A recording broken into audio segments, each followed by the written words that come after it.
Ya, siapa dari Anda yang mulai mengurangi belanja, baik kebutuhan bulanan maupun kebutuhan sehari-hari di saat pandemi COVID-19 ini, andai Anda termasuk orang yang mengurangi belanja, berarti secara tak langsung Anda juga ikut berkontribusi dalam penurunan omset tentunya dari gerai-gerai retail tempat biasa Anda berbelanja. Memang menjadi wajar begitu ya di tengah pandemi yang penuh ketidakpastian ini, sejatinya kita juga harus waspada dan juga pintar-pintar mengelola keuangan kita pastinya agar mampu beradaptasi dengan segala kemungkinan yang ada. Selama tentunya corona masih mewabah di negeri ini. Ya gitu, siapa yang tak mampu begitu ya beradaptasi dan juga pasti tumbang dihantam corona seperti halnya retail yang juga berdarah-darah guna bertahan di tengah pandemi COVID-19. Selengkapnya akan kita ulas bersama dalam Dihajar Pandemi Retail Babak Belur. Ya, kalau kita lihat di sini memang 1 tahun diajar pandemi dapat dikatakan kondisi retail kian ambiar begitu ya. Dapat dilihat dari banyaknya perusahaan retail raksasa yang harus merasakan getirnya bertahan di tengah pandemi COVID-19 ini. Bahkan mereka pun seperti tak punya pilihan sehingga mau tak mau harus menutup operasional beberapa gerai retailnya dikarenakan tak mampu menahan beban operasional yang mana memang membebani dari merek tersebut. Dan juga kalau kita lihat memang apabila melihat data penjualan retail Indonesia pada Maret 2021 yang dirilis oleh Bank Indonesia atau BI sebenarnya sudah membaik begitu ya setelah minus selama 15 bulan berturut-turut. Di mana hasil survei penjualan eceran periode Maret 2021 menunjukkan hasil yang dicerminkan oleh indeks penjualan real atau IPR naik sebesar 6,1% dibandingkan Februari 2021. Dan angka ini begitu jauh lebih baik dibandingkan bulan sebelumnya yang hanya berada di angka minus sekitar 2,7%. Apabila dilihat secara tahunan,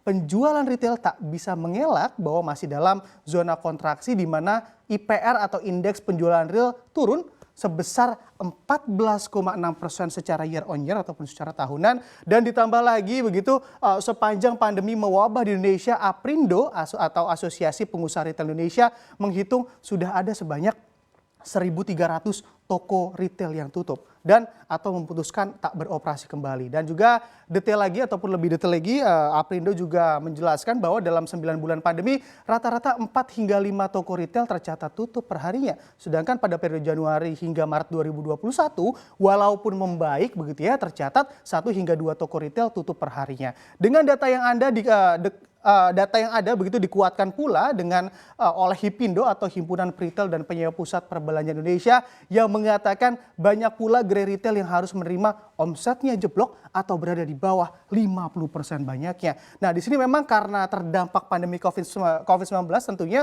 dan juga sudah begini tentu langkah menutup gerai ataupun toko menjadi langkah yang serius pula diambil oleh peritel guna menyelamatkan diri dari beban operasional yang membengkak. Lalu siapa saja deretan retail yang tutup selama pandemi ini bisa kita lihat di slide selanjutnya. Ya, yang terbaru mempublikasikan bahwa gerai mereka akan tutup pada Juli 2021 adalah Giant.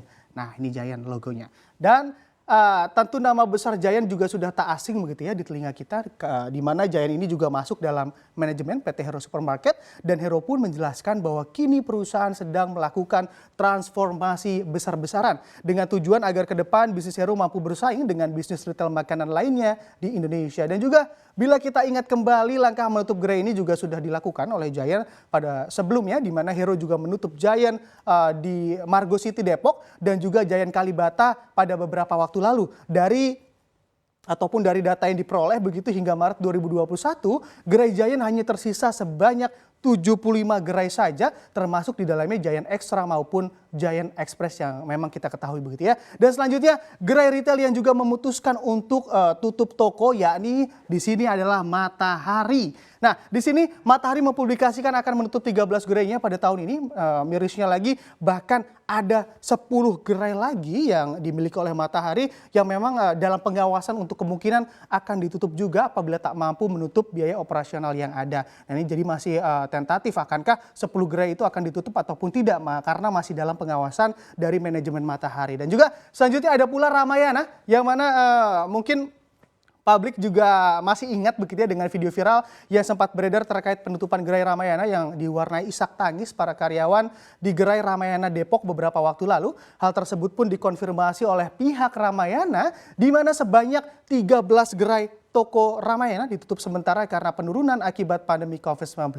Dan juga akibat aksi ini mulai dilakukan sejak akhir Maret 2020 lalu ketika pandemi COVID-19 mulai mewabah di tanah air, dan setahun berlalu kinerja Ramayana pun belum pulih, di mana pendapatan Ramayana juga masih ambles begitu sebesar 46,41% banyaknya atau hampir 50% pada kuartal 1 tahun ini. Dan selanjutnya yang juga bernasib sama dengan nama-nama peritel yang tutup gerai di masa pandemi ini juga ada nama Sentro.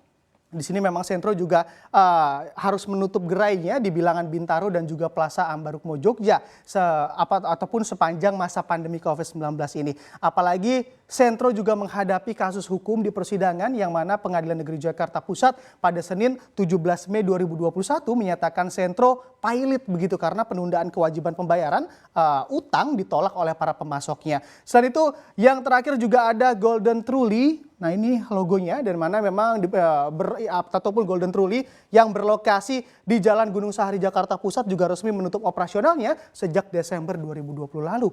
Kondisi ini sebetulnya apa saja sih sebenarnya yang memang disiapkan oleh pemerintah ataupun kebijakan maupun insentif pemerintah bagi sektor retail di masa pandemi COVID-19 ini bisa kita lihat di slide selanjutnya. Nah, di sini memang Menko Perekonomian Erlangga Hartarto menjelaskan bahwa pemerintah berencana memberikan insentif fiskal berupa relaksasi perpajakan, di mana memang dikhususkan untuk sektor retail termasuk pusat perbelanjaan. Pihaknya juga mengatakan bahwa saat ini fasilitas sektor retail masih dalam pembahasan terkait komponen pajak pertambahan nilai atau PPN dan juga pajak penghasilan atau PPh sewa. Dengan adanya insentif pada sektor retail ini juga diharap mampu mendorong ataupun berkontribusi terhadap pertumbuhan ekonomi di tahun 2021 atau tumbuh di rentang 4,5% hingga 5,3% secara tahunan. Dan juga selain itu karena musuh utamanya adalah COVID-19, di luar kebijakan pemerintah atau inisiatif dari asosiasi atau Aprindo juga memfasilitasi vaksinasi ke 150.000 pekerja retail di wilayah rentan terdampak COVID-19 di Jakarta. Diharap dengan berakhirnya pandemi atau minimalnya sudah berangsur membaik begitu ya ataupun mengalami pemulihan ekonomi, sektor retail mampu kembali berjaya saat sebelum pandemi mewabah di tanah air.